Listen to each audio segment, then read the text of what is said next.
¿Qué es la salud mental? Y aquí entramos en un debate porque la salud mental, sobre todo para Occidente, es la falta de enfermedad.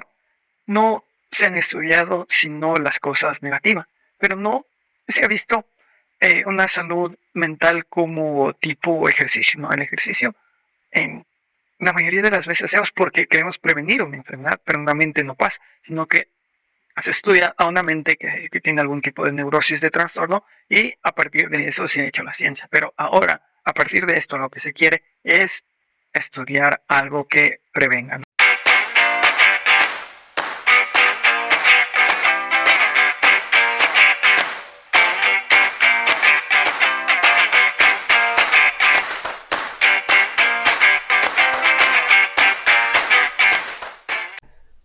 Hola amigos, ¿cómo están? Bienvenidos a su podcast Un Sueño en Mano, el podcast de los soñadores, de los locos, de los que nos atrevemos a pesar del que dirán y a pesar de cada fracaso seguimos adelante. Este es un espacio de crecimiento porque recuerda que tus éxitos solo serán tan grandes como tú lo seas. El día de hoy vamos a continuar con la parte 2 de Emociones Destructivas de Daniel Goleman en esta Liga de la Justicia de las Emociones, ¿no? En el segundo día van a hablar de las emociones en la vida cotidiana y va a tomar la palabra un experto que en realidad a mí me voló la cabeza, Paul Ekman, ¿no? El científico que puede leer tus emociones solo con ver tu rostro. ¿De qué se trata esto? Nos dice que en el rostro tenemos 80 músculos y él los puede leer para determinar las emociones. Lo extraordinario de esto es que existen alrededor de 700 combinaciones distintas y él se dedicó una por una a estudiarlas. Como fue viendo primero en el ámbito científico, en el ámbito universitario, se expandió a países y llegó al punto de irse a Nueva Guinea, a una tribu que todavía no tenía contacto con la humanidad actual como la conocemos. Entonces se dio cuenta que las emociones son universales. Lo mismo pasa aquí en nuestros rostros, en esta combinación de músculos, que en países avanzados, que en países que están en edad de piedra, como el caso de Nueva Guinea, ¿no? De esta tribu que vivía todavía en la edad de piedra. Entonces, aquí nos daba muchos datos, ¿no? Por ejemplo, una sonrisa verdadera. Te enseño a descubrir cómo es una sonrisa verdadera. La clave está en el músculo orbicular del ojo, que es este. Cuando tú sonríes para una foto, por ejemplo, lo haces y puedes activar la sonrisa, las mejillas, pero este músculo no se lo puede activar a voluntad. Y otro dato, existen 18 tipos de sonrisas diferentes de acuerdo a la activación cerebral. Una cosa muy interesante que descubre es que las emociones son bidimensionales, ¿no? Nosotros podemos percibir algo gracioso y reírnos, pero también funciona al revés. Podemos reírnos y empezar a percibir las sensaciones del cuerpo como si en realidad estuviéramos viendo algo que nos sube el ánimo, ¿no? Entonces las posiciones de expansión del cuerpo, por ejemplo, de sonreír, de estar con una buena actitud, van a hacer que internamente también lo sintamos. Y ya lo vimos en el poder de la presencia, esto, ¿no? A detalle. La conciencia de la aparición de las emociones dice que no elegimos sentirlo. Y existen dos tipos de procesos. Cuando se da el pensamiento y la emoción, de repente me pongo a pensar en algo triste y se da la emoción. Y cuando se da primero la emoción y después pienso, ¿qué pasa? Por ejemplo, cuando me asusto ante algo que tengo que reaccionar. Son cosas que previamente las grabamos, normalmente en situaciones de emergencia. El estado de ánimo, entonces, es algo que va a pasar a mediano y a largo plazo y se da por, sobre todo, la repetición de estas emociones. Pero también puede haber el caso de que se da, simplemente me levanté hoy día con ese estado de ánimo y se pueden dar de las dos maneras, ¿no? ¿Qué pasa con esto? Es que sesgan nuestro pensamiento y se vuelven el filtro con el cual nosotros interpretamos el mundo y nuestras relaciones, ¿no? Magnifican, a veces, si es que yo estoy acostumbrado a sentirme enojado, a estar amargado, podré magnificar mucho las cosas y resentirme o agobiarme por cosas minúsculas. 3 tipos de amor nos dice que existen en la muestra, en las combinaciones que existen en demostrar las emociones de nuestro rostro. El amor parental, el amor familiar, el segundo es el amor de amistad y el tercero, por supuesto, el amor romántico. Hace un comentario muy interesante al respecto que dice: yo no creo que el amor romántico perdure, a menos que se asiente en una amistad que le proporcione una estructura. ¿Cómo suceden las emociones? ¿Cuál es el orden de las emociones? Nos comenta Paul Ekman. Dice: acción, impulso, respuesta. El accionar de una emoción, aquí entran en un debate muy interesante porque dice que no se lo puede percibir y es automático, lo que decíamos, ¿no? Que la conciencia de las emociones no elegimos sentirla, se da automáticamente esta acción. Después viene un impulso, ¿no? Que es sentir exactamente la emoción y después tomamos una respuesta ante la emoción, ¿no? Decidimos si es que, de qué manera vamos a actuar. Ahora, nos dice que podemos tener conciencia de la acción después de que se efectúa todo el proceso, ¿no? Cuando decidimos qué hacer con la emoción y ya actuamos. Sin embargo, la cosa está en que detener la emoción para actuar de otra manera. Y aquí nos habla de la conciencia del impulso y esto se da con la práctica, ¿no? Son cosas que refuerzan y van a permitirnos realizarlo siempre y cuando practiquemos. La meditación es muy buena para esto. La atención plena, por ejemplo, es bajarle la intensidad de la emoción y poder actuar de una manera más tranquila, más reflexiva sería la palabra adecuada. En este momento, entre la emoción y el actuar, Paul Ekman nos habla de un periodo refractario, que es aquel momento en el cual no nos permite admitir una nueva información. Interpretamos las cosas de tal manera que corroboren lo que estamos sintiendo. Y es aquí donde debemos tratar de salir con la práctica. ¿Cómo? Como decíamos, sin caer en las garras de la emoción, reducir el tiempo de este periodo refractario y, por otro lado, encauzar adecuadamente nuestras acciones. Esto es importante porque las emociones van marcando nuestra personalidad y vamos a ver 7 aspectos que son determinantes para que estas emociones hayan impactado en nuestra personalidad, se hayan adentrado en nuestro temperamento. Antes de eso, un ejemplo, ¿no? Tim tenía 5 años y su papá bromeaba cruelmente, se burlaba cruelmente de él, ¿no? Entonces, ¿qué pasa? El Tim de 20 años no controla su reacción ante la broma. Vamos a ver qué factores tiene Tim que hicieron que tenga este temperamento de no poder soportar bromas. Proximidad a la función evolutiva, ¿no? Cuando algo tiene que ver con mi supervivencia. En el ejemplo de Tim, el papá es quien debe brindar ese soporte y en lugar de ser el soporte lo está desbalanceando. Entonces aquí hay, ¿no? Y también puede ser una función física. Por ejemplo, nos enoja mucho el tráfico y es porque lo relacionamos con algún tipo de posible accidente.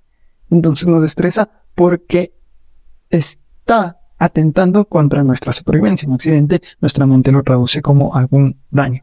La edad del suceso. Tim lo vivió cuando tenía 5 años, entonces lo tuvo muy pequeño. La intensidad no es lo mismo que te moleste un ajeno a que te moleste una persona muy cercana. Entonces la intensidad de la emoción para él debió ser muy alta. La repetición lo hacía todos los días, entonces sí tuvo esta variable. Hay variables internas, ¿no? Los tipos de personalidad a veces que heredamos. Si por ahí el papá, la mamá dieron con el ejemplo ser agresivos en respuestas, entonces esto afectará aún más en el futuro el estado de ánimo. Si es que esto lo hicieron cuando estaba bien, cuando estaba alegre, quizás no le duele tanto como cuando encima de que está molesto o triste, empeoraron las cosas. Y por último, el temperamento, que es el estado de ánimo que perdura en el tiempo, ¿no? Si hacemos estas bromas a alguien que continuamente está sintiéndose mal genio. Muy interesante, como les decía, Paul Ekman es de los aportes que más me gusta en este libro. Y después, a partir de lo que él dejó, pues fueron hablando, ¿no? El cultivo del equilibrio emocional. Entonces decían, ¿qué es la salud mental? Y aquí entraban en un debate porque la salud mental, sobre todo para Occidente, es la falta de enfermedad. No se han estudiado sino las cosas negativas, pero no se ha visto una salud mental como tipo ejercicio, ¿no? El ejercicio la mayoría de las veces hacemos porque queremos prevenir una enfermedad, pero en la mente no pasa, sino que se estudia a una mente que tiene algún tipo de neurosis, de trastorno, y a partir de eso se ha hecho la ciencia. Pero ahora, a partir de esto, lo que se quiere es estudiar algo que prevenga, ¿no? Entonces aquí estaba la diferencia entre la visión occidental y la oriental, quienes sí lo hacen sobre todo por medio de la meditación, el yoga, el tai chi. Existen muchas artes de las cuales podemos aprender, y de hecho uno de los objetivos de este encuentro es que haya una herramienta que sirva a todos. La emoción intensificada, el objetivo final sería tener recursos para poder salir de ello, y la clave, nos decían las personas de Oriente, está en la familiarización, que de hecho es la traducción de meditación. Meditación en tibetano es familiaridad. Entonces, tener la familiaridad con las emociones que sí queremos sentir, y como veíamos, ¿no? El antídoto precisamente es la emoción opuesta. No se puede sentir amor y odio al mismo tiempo. La atención plena, la respiración, son dos claves para que este proceso se pueda llevar a cabo. En cuanto a las emociones adecuadas, había un debate también interesante, y nos hablaba del amor romántico, por ejemplo. En Occidente puede existir amor romántico y está bien, sí. Y en Oriente, que es un poco donde puede estar bien y estar mal, y la razón es que, a ver, las personas que son dedicadas a una vida religiosa, tal vez el amor romántico les aleje de ellos. Pero eso no quiere decir que está mal, sino que simplemente tienen un objetivo diferente. Lo que sí está mal, independientemente del objetivo, es la ira. La ira, acá, a veces, en Occidente, los científicos que defendían que la ira puede estar bien, por ejemplo, cuando yo quiero luchar en contra de una causa, como por ejemplo en contra de Hitler. La ira estaría bien, porque apelaría al bien común. Sin embargo, en Oriente la ira no está bien por ninguna de las circunstancias. Así terminan el segundo día dentro de este debate, y en el tercer día se iba a presentar Richard Davidson, ¿no? Un experto en neurociencias, y que nos iba a enseñar al respecto de los vínculos entre el cerebro y las emociones. Nos corroboraba esto de la neuroplasticidad y los cambios físicos que hay con las neuronas cuando se medita. Entonces nos habla de tres regiones: la amígdala, el prefrontal y el hipocampo, que son claves en la cuestión emocional. A ver, la amígdala es la base de las emociones negativas, por ser instintivas, por ser de supervivencia, por ser de lucha o huida. Es la parte inferior, la parte más antigua que tenemos en nuestro cerebro. El prefrontal, por otro lado, totalmente lo contrario. Ayuda a la regulación y también a las emociones positivas, ¿no? El prefrontal es la parte más desarrollada y se encuentra, como su palabra lo dice, al frente del cerebro. Y por último, el hipocampo, que es el que nos ayuda a estar orientados, a darle, en el caso de las emociones, un contexto, ¿no? Se ve afectado mucho por el estrés, y de hecho cuando el hipocampo está concentrado en dar contexto a emociones negativas, deja de lado sus otras funciones, ¿no? Entonces, este símbolo de lucha, de huida, hace que nos concentremos en resolver esta emoción negativa para poder volver al estado normal. Y ojo, porque como decíamos, el hipocampo tiene las funciones de orientación, tiene las funciones de memoria. Así que nos deja conclusiones muy interesantes, porque si estamos enojados no podríamos estudiar, por ejemplo. Si estamos tristes tampoco. Entonces, como les decía, corrobora la plasticidad neuronal en el ámbito de que la experiencia influye. El lóbulo frontal más el parietal, otra de las conclusiones que sacaron es que la activación de estos dos al mismo tiempo se da cuando hay imaginación. Es una característica que vieron mucho en el cerebro de Einstein. Y él decía que la imaginación es más importante que el conocimiento, ¿recuerdan? Que la inteligencia. Entonces era porque él tenía esta capacidad de imaginar en su mente lo que posteriormente iba a crear.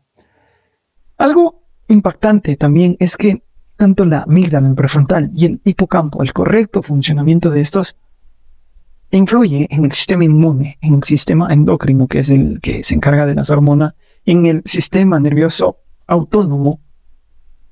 Influyen estos tres campos, que influyen en las emociones, influyen en la salud. Entonces la salud mental, más que nunca, está demostrado que influye en la salud física y viceversa.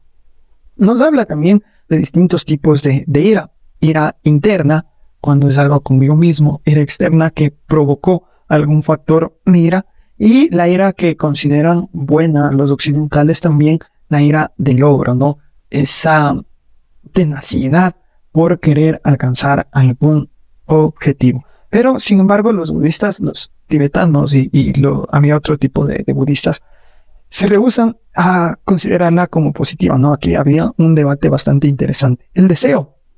Nos habla del deseo como un factor clave, la liberación de dopamina, ¿no es cierto? La dopamina es aquella que está relacionada con el placer.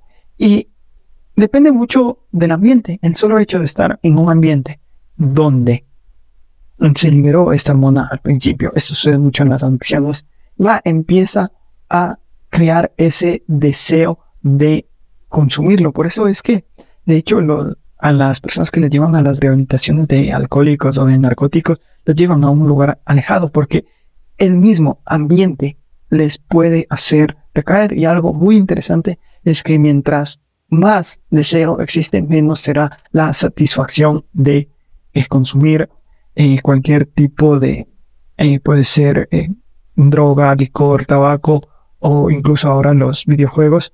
Entonces, mientras más deseo, menos será el disfrute.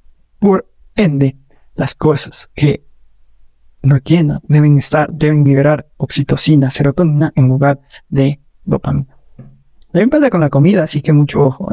La ilusión, otra de las emociones que nos habla. Influencias que obstaculizan la capacidad de percibir la realidad. Entonces, la ilusión está dada porque tenemos expectativas. Entonces, las personas que están muy influenciadas, muy expectantes de que miran las noticias, por ejemplo, van a estar expectantes de algo negativo, porque la típica noticia de eso, van a ser más propensas a mirar amenazas en todo lo que ven, lo que perciben y lo que van viviendo en su día a día. Interesante este aporte también. Y por último, el debate que se hacía en las tardes, ¿no? Que decían que el cerebro tiene un potencial para el cambio. El cerebro controla el funcionamiento de la vida. Y en primer lugar, se dan cuenta que es ascendente y descendente, ¿no? Puede ser cerebro-cuerpo y cuerpo-cerebro. De las dos maneras podemos aprender y podemos vivir experiencias. Ahora, el pensamiento. El pensamiento puede ser también algo independiente. Y de hecho, aquí viene la puerta a lo espiritual, ¿no? Porque el cerebro y el pensamiento son dos cosas distintas. Y el pensamiento puede ser aquella conexión entre la conciencia y la inteligencia infinita, Dios, el universo, o como lo quieras llamar. La meditación, recordando una vez más, que es la familiarización, y es fundamental utilizarla. ¿Para qué? Para que cultivemos emociones que se conviertan en estados de ánimo y posteriormente se vuelvan temperamentos, como considerando los sentidos, ¿no? Si soy muy iracundo, pues trataré de cultivar la paciencia, el amor, la compasión. Como el ladrón que entra en una casa, la cual su dueño sabe que está vacía. Así es como nos tiene que atacar una emoción negativa. Si es que nuestra mente está lista para no reaccionar, para analizar lo que va a pensar, la acción que va a tomar, entonces es tal cual como lo dice aquí. Un ladrón que entra en una casa y la encuentra vacía, no tiene que robarse, porque en esa casa se ocuparon de sacarlo todo antes que esta emoción o que este ladrón lo secuestre. Un programa secular de manejo emocional debería tener, en primer lugar, nos dice, la capacidad de concentración y de atención, porque es la atención la que nos va a hacer caer en cuenta de que estamos sintiendo una emoción negativa. Después, hay que cultivar la empatía. Se dieron muchos ejemplos de que en realidad las personas que hacen daño a otras personas o al mundo es porque no están dándose cuenta de lo que está percibiendo a la otra persona o el daño que están haciendo en el mundo. Entonces, la empatía, cultivando esta emoción, podemos liberarnos de las emociones destructivas. Y después hay que también tomar en cuenta la naturaleza emocional en emociones físicas y en conocimiento de uno mismo. Por hoy vamos a dejarlo hasta aquí. Quedémonos con los aportes del segundo y tercer día. Habrá una tercera parte en la cual vamos a ver el cuarto día, que para mí y por el contenido que venimos manejando, sobre todo de crianza, va a estar espectacular. Aquí habla Mark Greenberg, un experto en emociones infantiles, en el desarrollo de educación emocional en los niños. Nos va a dar su perspectiva y las herramientas que usa para una alfabetización emocional. Así que estén pendientes del siguiente capítulo y espero que este les haya aportado mucho valor. Hasta la próxima.